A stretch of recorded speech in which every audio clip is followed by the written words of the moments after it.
The Great Hall of the Galactic Council was full of noise. Aliens of every shape and size sat in their places, talking and arguing like they always did. The room was round and huge, with tall windows that showed the stars outside. Blue and purple lights hung from the ceiling, and the floor was made of smooth white stone. Ambassador Linda Morrison stood at the human podium. She was 53 years old, with short brown hair and tired eyes. She had been doing this job for 12 years. 12 long years of standing in this room, asking for simple things, and being told no. Her assistant Kevin Park stood behind her. He was young, only 28, and still believed that things could get better. Linda had believed that once too. High Counselor Verath of the Dralkani sat at the center of the raised platform. He was tall and thin, with gray skin and 4 yellow eyes. His species had ruled this council for 200 years. They did not like change, and they did not like humans. The council has reached a decision, Verath said. His voice was cold and flat. The human request for mining rights in the Kalos Nebula is denied. Linda said nothing. She had expected this. Furthermore, Verath continued, the council has decided to increase tariffs on human goods by 40%. This is to pay for ecological assessments that your species has made necessary. Kevin made a small sound of anger behind her. Linda held up her hand slightly, telling him to stay calm. The thing was, humans had not caused any ecological problems. They had actually fixed several disasters that other species had created. But the council did not care about facts. They cared about keeping humans in their place. I understand, Linda said simply. The aliens in the room looked confused. They had expected her to argue. Humans always argued. They gave long speeches about fairness and cooperation. It was entertaining to watch them try, but Linda was done trying. She gathered her documents from the podium. She nodded once to the council. Then she turned and walked toward the exit. Ambassador Morrison, Verath called out. Do you have nothing to say? Linda stopped at the door. She looked back at the council. All those eyes watching her, waiting for her to beg or complain or make promises she could not keep. No, she said. I have nothing more to say. She walked out. Kevin followed her, almost running to keep up. What are we doing? He asked as they moved through the long corridor toward the shuttle bay. We are going home. But the mining rights, the tariffs, we cannot just accept this. Linda stopped walking. She turned to face Kevin. The young man looked upset and confused. Kevin, how many times have we asked the council for fair treatment? He thought about it. I do not know. Dozens of times. Maybe hundreds. And how many times have they said yes? Kevin was quiet. Never, Linda said. Not once in 30 years of human membership in this council. They let us join because they needed our technology. They keep us around because we solve their problems. But they will never treat us as equals. They have made that very clear. So what do we do? Linda started walking again. We leave. The shuttle ride back to the human station took 4 hours. Linda spent most of it writing her report. Kevin spent most of it staring out the window at the stars. When they reached the station, Linda sent her report directly to Earth. Then she went to her quarters and slept for the first time in 3 days. On Earth, President Daniel Hayes received the report at 6 in the morning. He was in the White House, drinking coffee and watching the sun rise over Washington. He was 61 years old, with gray hair and a face that had seen too much disappointment. He read the report twice. Then he called his Secretary of State. Maria Gonzalez arrived 20 minutes later. She was a small woman with sharp eyes and a quick mind. She had been warning about this for years. They did it again, Daniel said. Handing her the tablet, Maria read the report. Her face showed no surprise. 40% tariffs. That will destroy our trade with the outer colonies. That is what they want. They want us dependent on them. They want us weak. So what do? Daniel stood and walked to the window. Outside, the city was waking up. Cars moved through the streets. People walked to work. Life continued, the same as it always did. Do you remember when we first made contact with the Dracani? He asked. I was 12 years old. Everyone thought it was the greatest day in human history. We were so excited. We thought we were joining a community of advanced civilizations. We thought we would learn from them, grow with them, become part of something bigger than ourselves. Maria nodded. We were wrong. We were naive. Daniel turned to face her. For 30 years, we have been the galaxy's helpful younger sibling. We respond to every emergency. We share every discovery. We send our doctors to heal their sick and our engineers to fix their problems. And what do we get in return? Nothing. Less than nothing. We get blamed for problems we did not cause.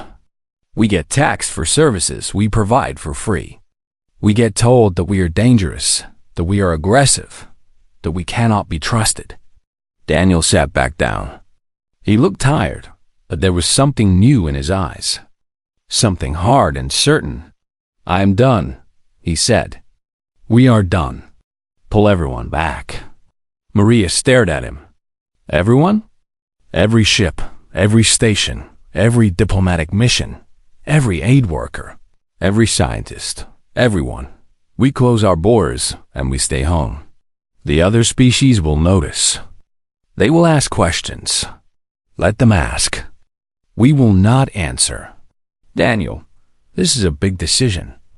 We should discuss it with the full cabinet, with Congress. You are right. We will. But I already know what they will say. He picked up his coffee cup and took a long drink. They are as tired of this as I am. We all are. The decision took 2 months to finalize. There were debates and arguments and concerns. Some people thought they should try one more time to work with the council. Others thought they should fight back somehow. But in the end, the vote was nearly unanimous. Humanity would withdraw from galactic affairs. The process took 6 months. Human ships returned from every corner of the galaxy. Stations were shut down and sealed. Emergency response teams came home. Trade agreements were canceled. Diplomatic missions packed their bags and left. The last human vessel to leave Council space was the cargo ship Dawn's Light, captained by a woman named Betty Crawford. She was 60 years old and had spent her whole career moving goods between human colonies and alien worlds. As her ship crossed the border into Sol System, she looked back at the stars behind her. Somewhere out there, alien species were going about their business, probably happy that the humans were finally gone. They would learn, she thought. They would all learn what they had lost. The border stations activated their automated systems. Any ship that approached was given a simple message. Human space is closed. Please turn back. And then there was silence. The galaxy waited for humans to change their minds, to come back and apologize, to beg for readmission to the council. They waited and waited, but humanity said nothing at all. 1 year passed since the humans left. At first, nobody in the galaxy cared very much. The council meetings were quieter, without humans arguing for fairness all the time. Trade routes were less crowded. Everything seemed fine. Then the problems started. Ambassador Trellix of the Vorthan Collective was a nervous creature. He had 6 legs and a body covered in blue scales. His species was known for being careful and cautious. They did not like surprises. Today, he had a very bad surprise to share. He stood before the Galactic Council, his legs trembling slightly. High Councilor Virath looked down at him with his 4 yellow eyes. Speak, Virath commanded. The Crimson Plague has appeared in the outer reaches, Trellix said. His voice shook. 3 colony worlds are already infected. We have lost contact with 2 of them. The council chamber went quiet. The Crimson Plague was an ancient disease. It killed quickly and spread even quicker. There was no known cure. Well, that was not exactly true. There was one species that had found a cure years ago. Contact the Mallory, Vareth said. Their medical knowledge is extensive. We already did, High Counselor. They cannot help. The plague affects species with copper-based blood. The Mallory have iron-based blood. Their medicine does not work for us. Then the Kasari. They have dealt with plagues before. The Kasari refuse to send anyone. They are afraid of contamination. Vareth was quiet for a moment. Everyone in the room was thinking the same thing, but no one wanted to say it. Finally, a small alien near the back spoke up. He was a Tessari, a species known for being blunt. What about the humans? The room went even quieter. The humans are no longer members of this council, Vareth said stiffly. I know that. But they cured the Crimson Plague before. On HFY 4, they saved an entire planet in 11 days. That was years ago. The disease is the same. They would still have the cure. Vareth looked around the room. He saw fear in the eyes of the other ambassadors. They all remembered the HFY 4 outbreak. They all remembered how the humans had arrived with their medical ships and their doctors, who worked day and night without rest. Very well, Vareth said. Send a message to Earth. Request their assistance. The message was sent that same day.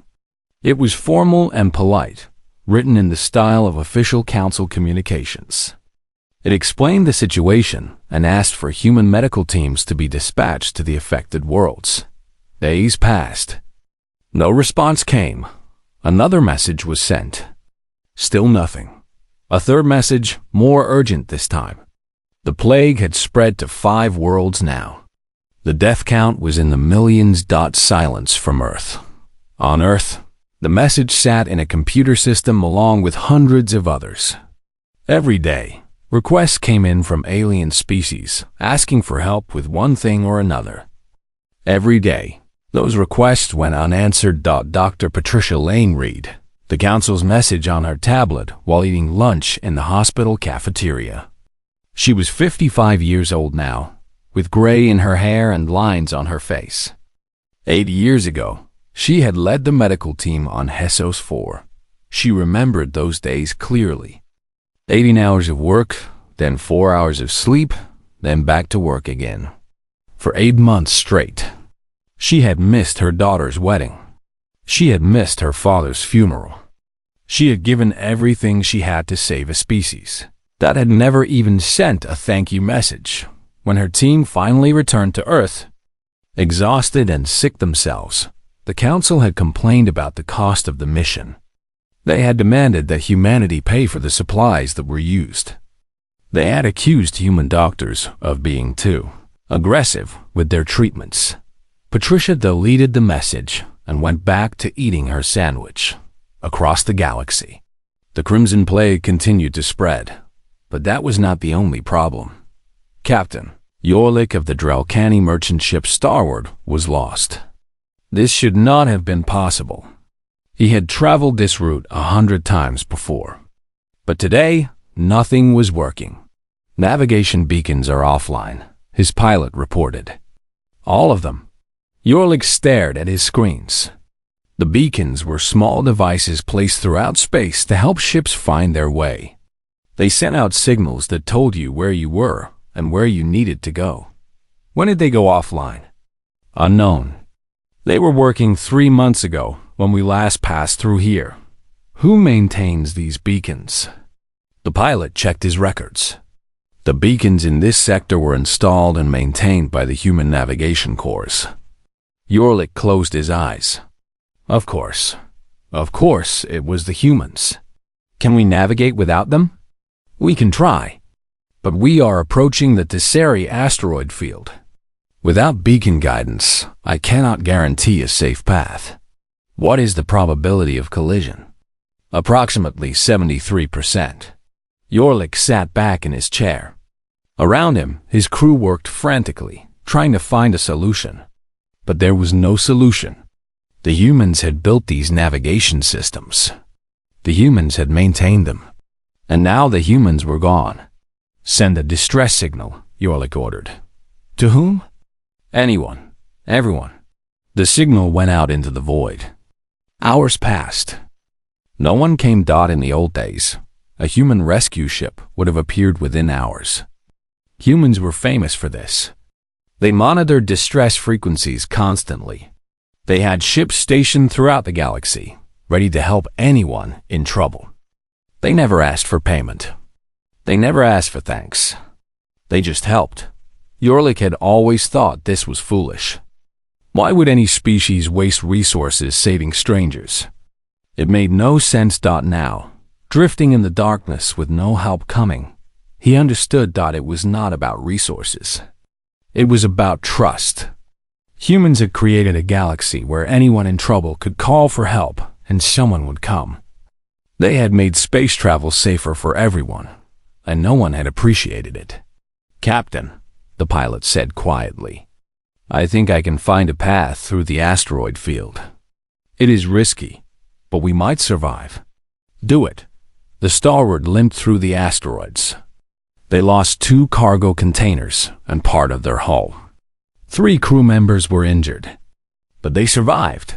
When they finally reached port, Yorlik filed a report about the inactive beacons. The port authority told him there was nothing they could do. No one knew how to repair human technology. No one even knew how it worked. The galaxy was full of human technology. Human translation devices that let different species understand each other. Human medical scanners that could detect diseases before symptoms appeared. Human water purifiers and power generators and communication systems. All of it was slowly failing. And no one could fix it.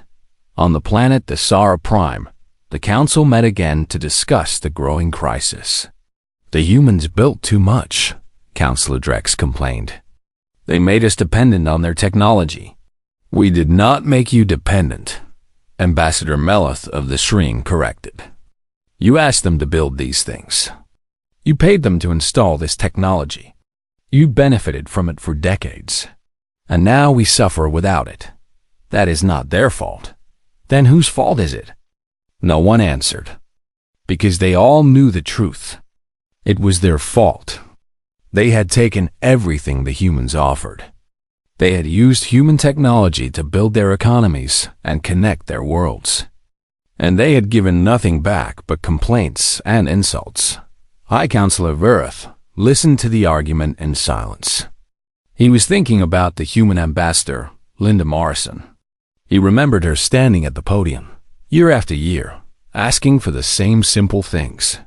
Fair trade agreements. Equal representation. Basic respect. And year after year, he had said no. At the time, and it seemed like the right thing to do. Humans were new to the galaxy. They had risen too fast, learned too quickly. They made the older species nervous. Keeping them down had seemed like the safe choice.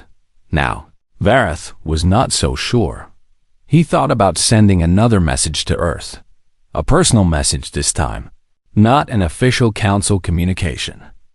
An apology, perhaps. An offer to negotiate. But he could not bring himself to do it. Pride, he supposed. Jarrell County pride. His people had ruled this council for 200 years. They did not apologize to younger species.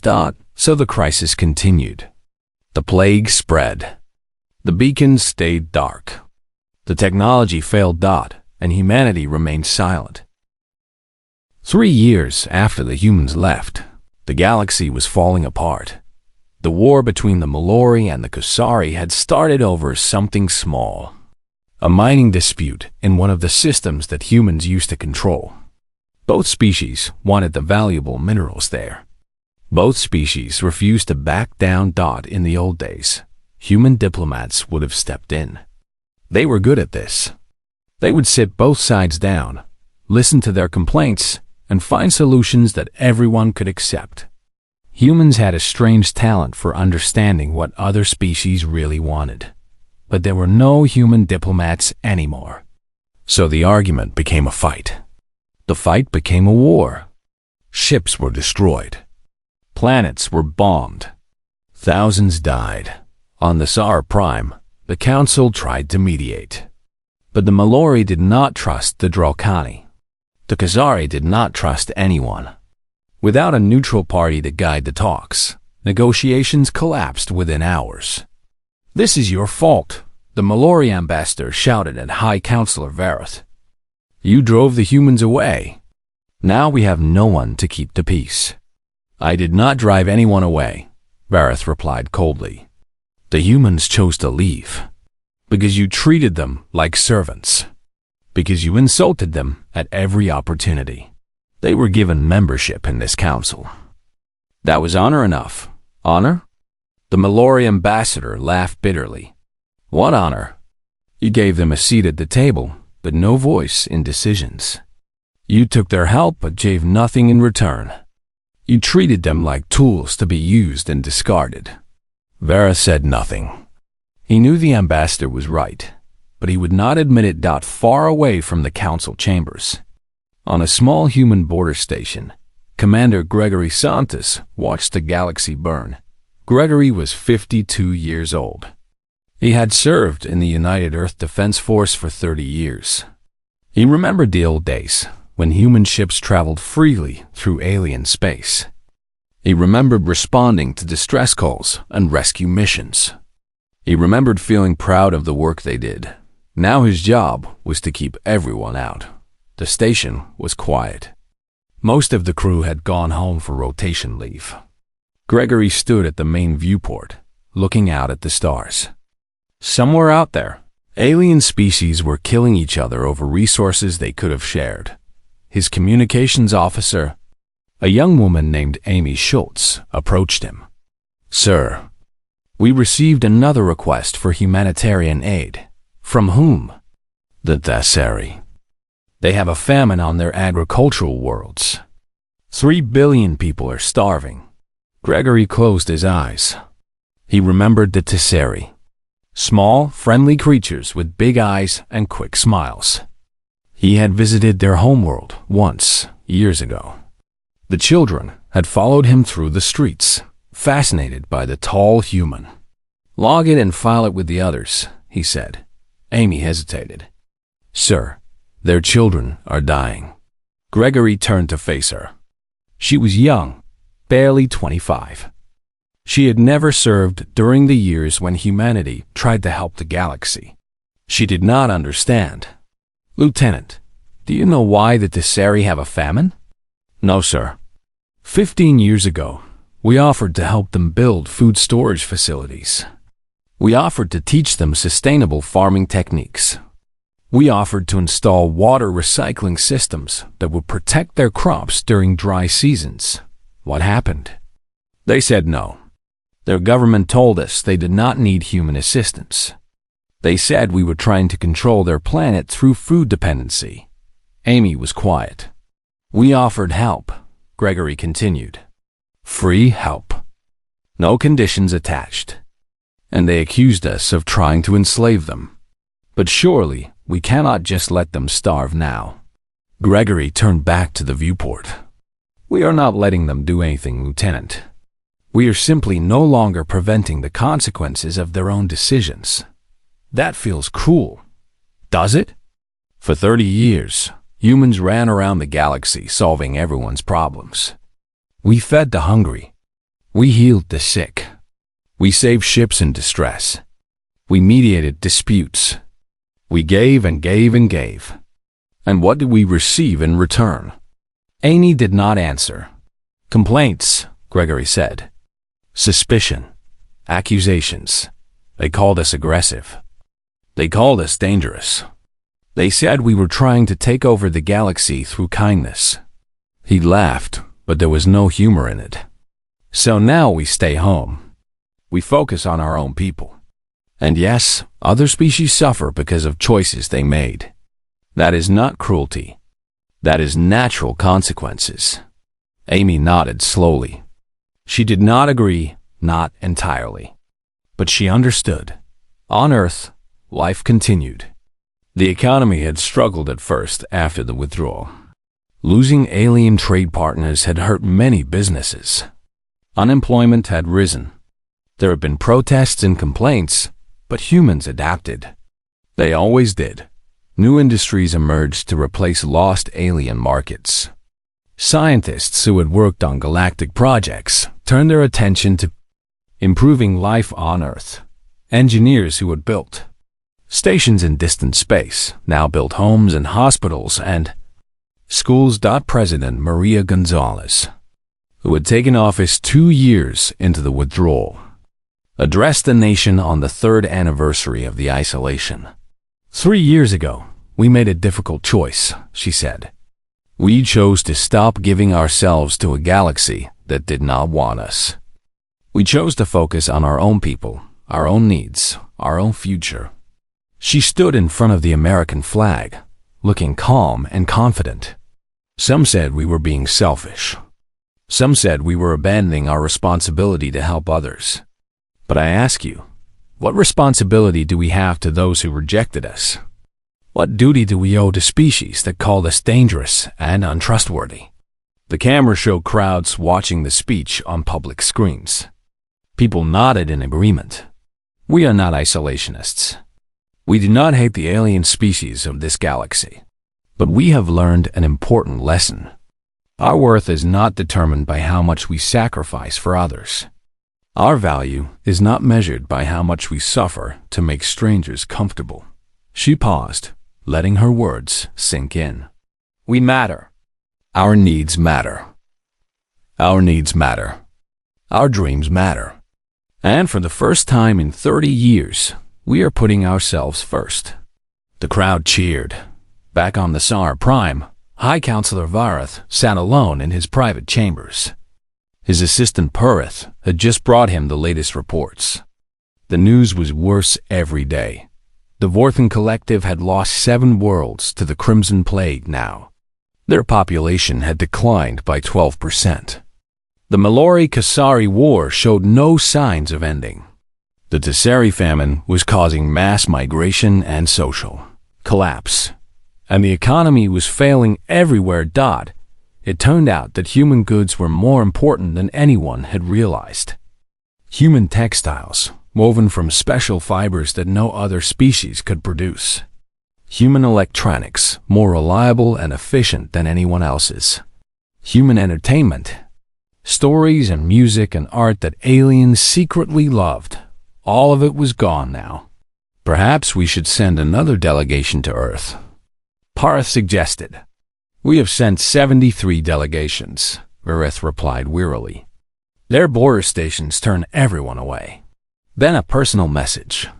From you, directly to their president. We have tried that too. They do not respond. Pareth was quiet for a moment. Then he said something that surprised Vareth. Perhaps they are right to ignore us. Vareth looked up sharply. What did you say? I said perhaps they are right. Pareth met his gaze without fear.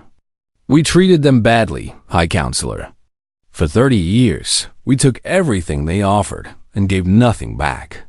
We insulted them in public and plotted against them in private. We blamed them for problems they did not cause.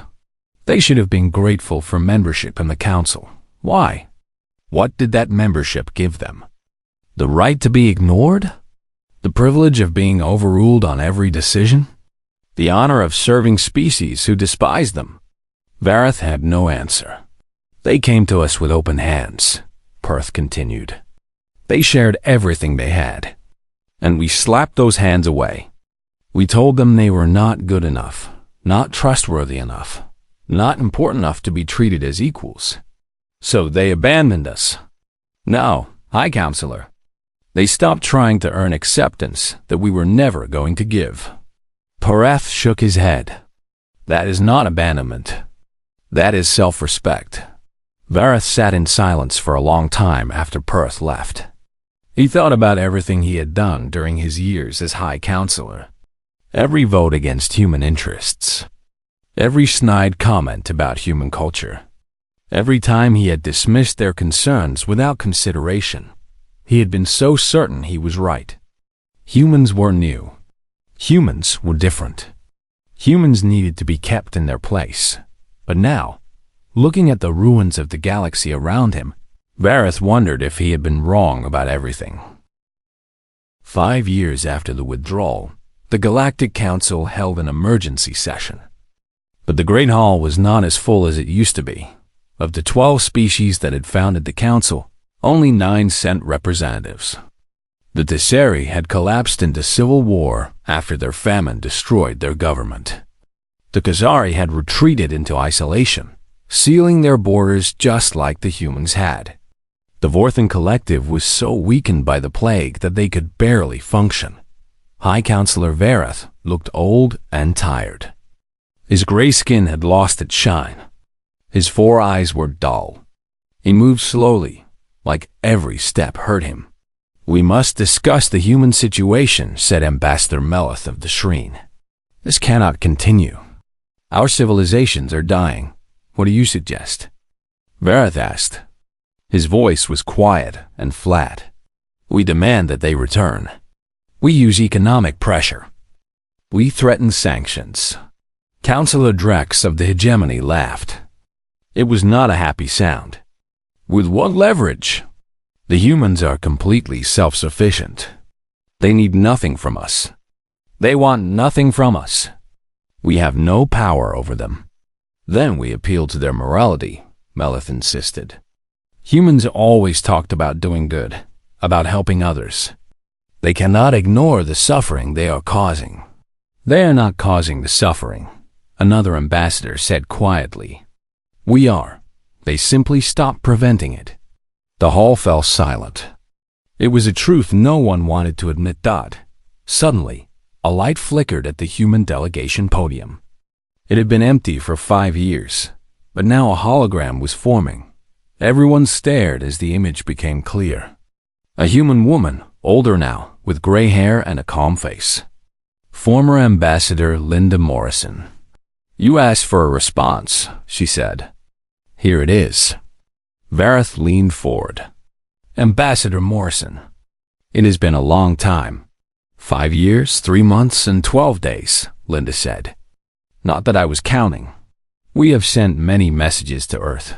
We have requested meetings, negotiations, discussions. I know. I read some of them. And yet you refuse to respond. We had nothing to say."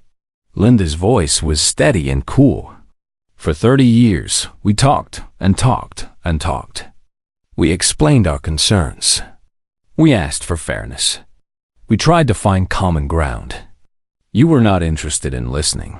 "Things have changed," Melith said quickly. "We understand now. We made mistakes." "Yes, you did. But we did not contact you to hear apologies." "Then why did you contact us?" Linda looked around the hall at all the alien faces watching her. Some looked angry. Some looked desperate. Some looked guilty. For 30 years, humanity served this council. We responded to every emergency call. We mediated every dispute. We shared every medical breakthrough and technological advancement. We asked for only one thing in return. "What?" Vareth asked. "Respect. Basic respect. The recognition that we were partners, not servants. That our concerns mattered as much as yours. That our people had value." She paused. "And you refused. Again and again, you refused. You blamed us for problems we did not create. You taxed us for services we provided for free. You excluded us from decisions that affected our own people. And when we objected, you called us aggressive. You called us dangerous. You said we could not be trusted." "That was politics," Drex said. "It was not personal. It was personal to us. Every insult was personal. Every rejection was personal. Every time you took our help and gave nothing back, it was personal." Linda's hologram flickered slightly. "So we left. We stopped providing services you never acknowledged. We stopped helping species who never thanked us. We stopped trying to earn acceptance that was never offered. And now millions suffer, Mellis said angrily. Worlds are dying. Species are going extinct. Is that what you wanted? No.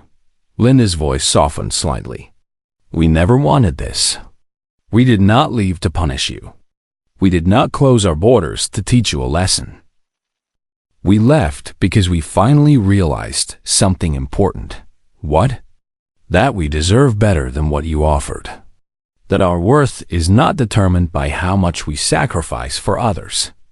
That it is not wrong to care for ourselves. The hall was completely silent. You are angry that we left, Linda continued.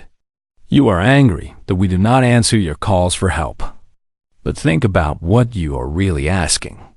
You want us to come back and serve you again. You want us to solve your problems and heal your sick and fix your broken systems. And you expect us to do it without any guarantee that things will be different. We could negotiate, Vareth said. We could sign treaties. Make promises. You made promises before.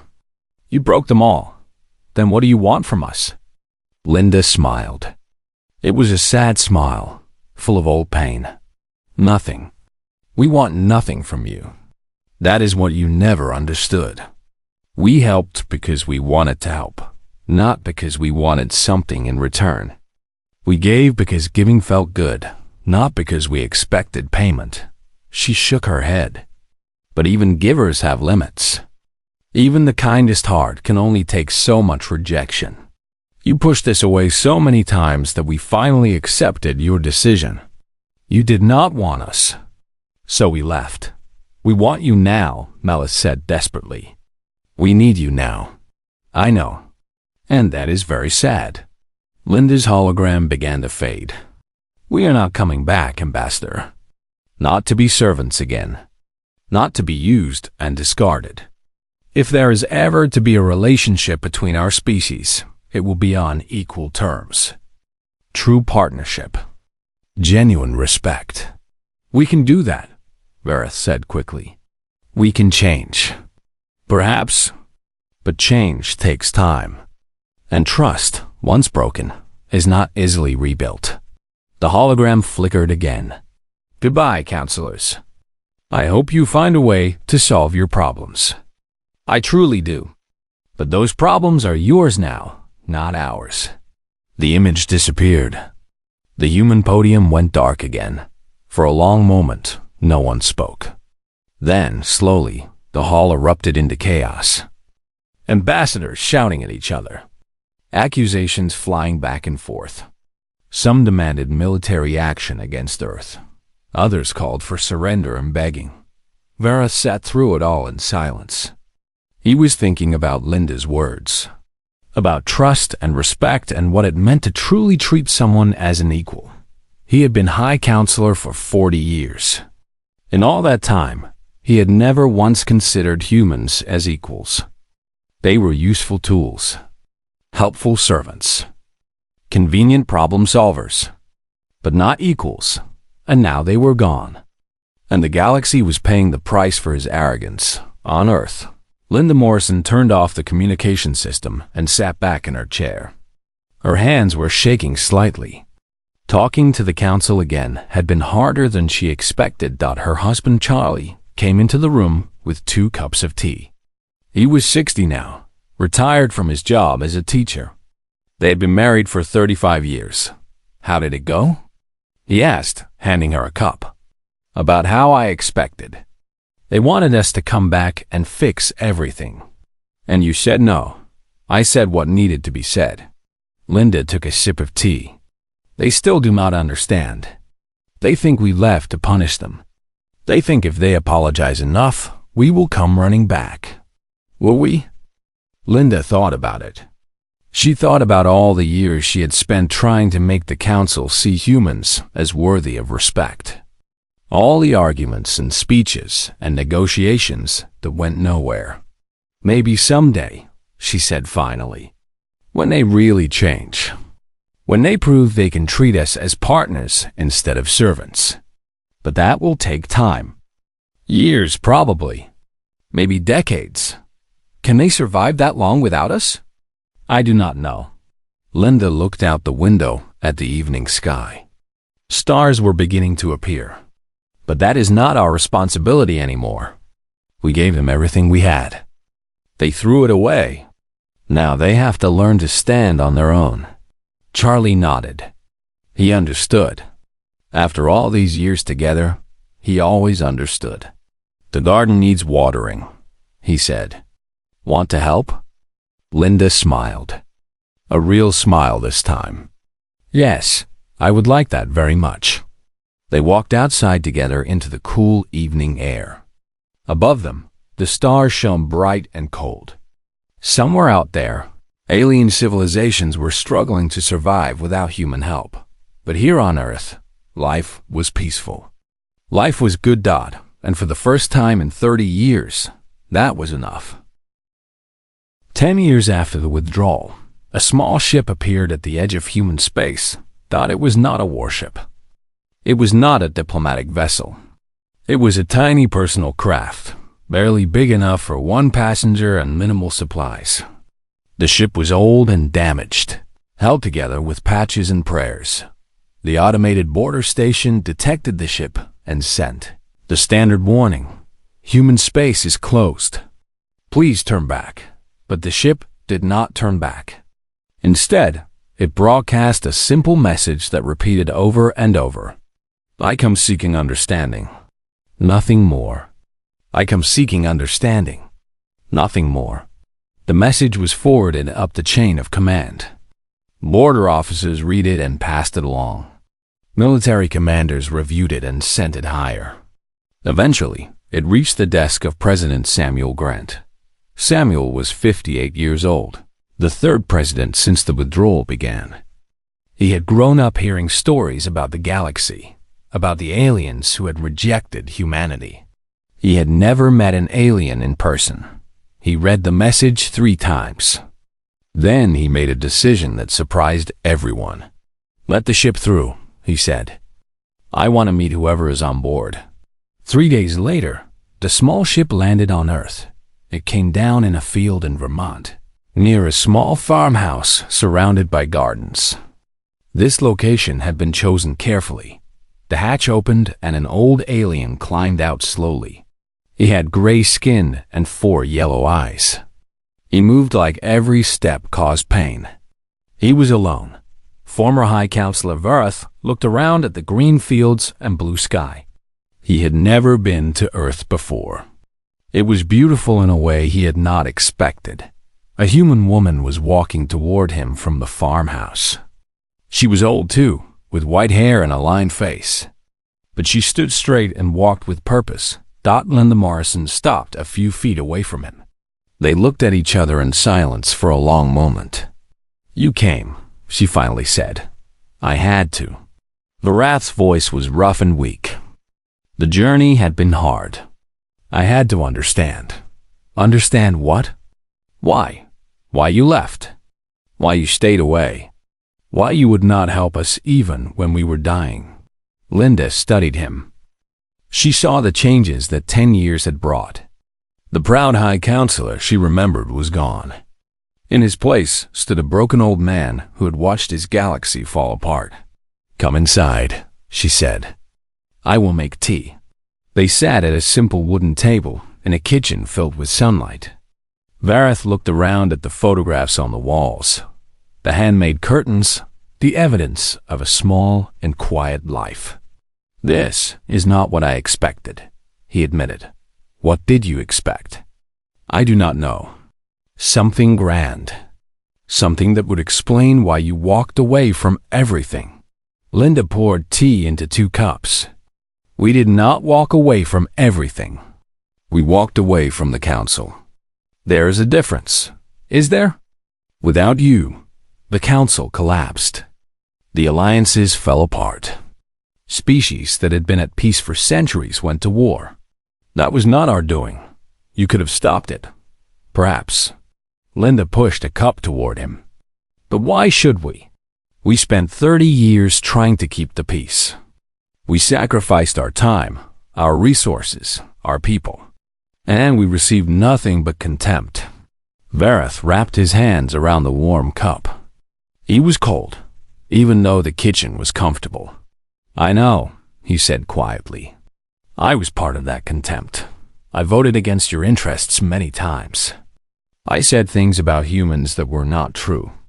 I treated your ambassador with disrespect. Yes, you did. I am sorry." The words hung in the air.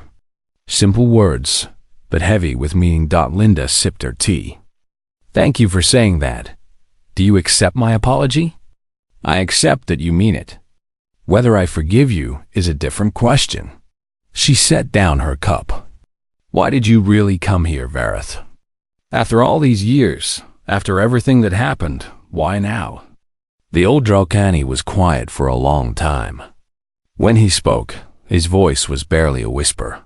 "The council is gone. The old order is destroyed.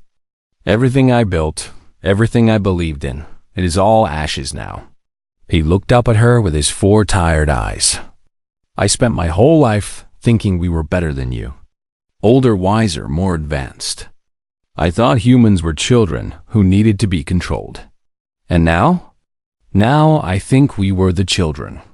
Spoiled children who threw tantrums when we did not get our way. Who took our toys and went home when asked to share." He shook his head slowly.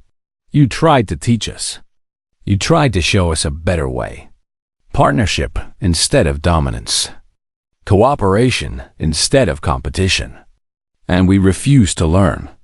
We were too proud, too afraid, too stupid." Linda said nothing. She waited for him to continue. "Some of us are trying to build something new," Vareth said. "A real alliance this time, based on equality and respect. No more hierarchy. No more master species. Everyone at the same level. Everyone with the same voice." That sounds nice. It is hard. Very hard. Species that have been fighting for centuries do not trust each other easily. But we are trying. He met her eyes directly. We would like humanity to be part of it. Not as servants. Not as saviors. As partners. True partners. Linda was quiet for a long moment. She thought about all the years she had spent fighting for exactly this. All the arguments and speeches and hopes that had been crushed again and again. "I retired," she finally said. "I am not the one you need to convince. I know. I have already spoken with your president. He is considering the proposal. Then why come here? Why talk to me?" Vareth looked down at his cup. "Because I needed to apologize. To you specifically. You spent 12 years trying to make me listen, and I refused every time. You deserve better than that. All of humanity deserve better." He paused. "I also wanted to ask you something." "Something personal? What? How did you do it? How did you walk away from everything and find peace? I look at you now, at this quiet life you have built, and I do not understand. You could have been bitter. You could have spent these years hating us. But you did not." Linda smiled. It was a gentle smile, full of hard-won wisdom. "I was angry for a long time," she admitted. "After I came home, I spent 2 years being furious. At the council, at the galaxy, at myself for wasting so much time on people who did not care. What changed? I realized that the anger was hurting me, not you. You were not thinking about me at all. You were too busy with your own problems.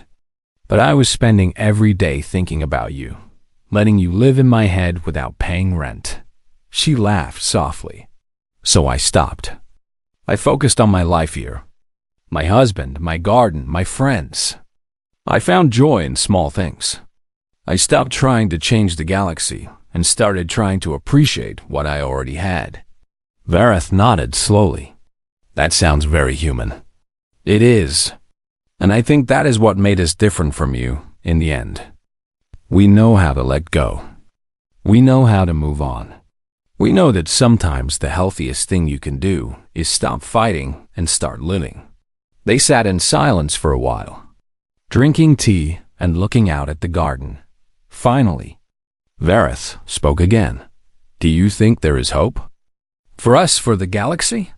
Linda considered the question carefully. Yes, she said. I do. Not because things are good now, but because you came here.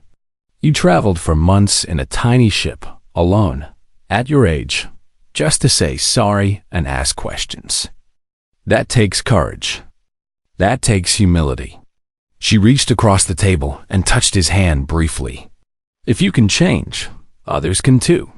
It will take time. Trust is not rebuilt overnight. But if you are sincere, if you really want to be different, then yes, there is hope. Vareth closed his eyes. A tear rolled down his gray cheek. Thank you, he whispered outside. The autumn leaves were falling golden in the sunlight. Birds sang in the trees. A cool breeze carried the smell of flowers and fresh earth. The galaxy was still broken. Wars still raged. Species still suffered. The wounds that humanity's withdrawal had revealed would take generations to heal. But in the small kitchen in Vermont, an old alien and an old human sat together drinking tea, talking, understanding that it was a beginning, not an ending, not a solution, not a guarantee that everything would be fine. Just a beginning. A first step on a long road. And sometimes that is enough. In the years that followed, humanity slowly began to re-engage with the galaxy, not as servants or saviors, but as equals. They joined the new alliance that Vareth had helped create. They shared their knowledge and received knowledge in return. They helped when help was asked for, and they accepted help when they needed it. It was not perfect. There were setbacks and arguments and moments when old patterns threatened to return. But humans and aliens worked through them together, as partners should. And in history books throughout the galaxy, the 10 years of human silence became known as the Great Lesson. A reminder that kindness given freely is a gift, not a right. That respect must be earned, not demanded. That even the most patient heart can only take so much before it closes. Linda Morrison lived another 15 years after Vareth's visit. She spent them peacefully, tending her garden and watching the galaxy slowly heal. When she died, representatives from a dozen species attended her funeral. High Counselor Vareth spoke at the service. She tried to teach us, he said, his voice old and thin but still clear. For 12 years, she stood before us and asked for nothing but fairness. We refused to listen. So she went home and lived a good life, and let us learn our lesson the hard way. He looked out at the crowd of humans and aliens gathered together. She was the best of humanity, and humanity was the best of us all. We just did not know it until they were gone. The end.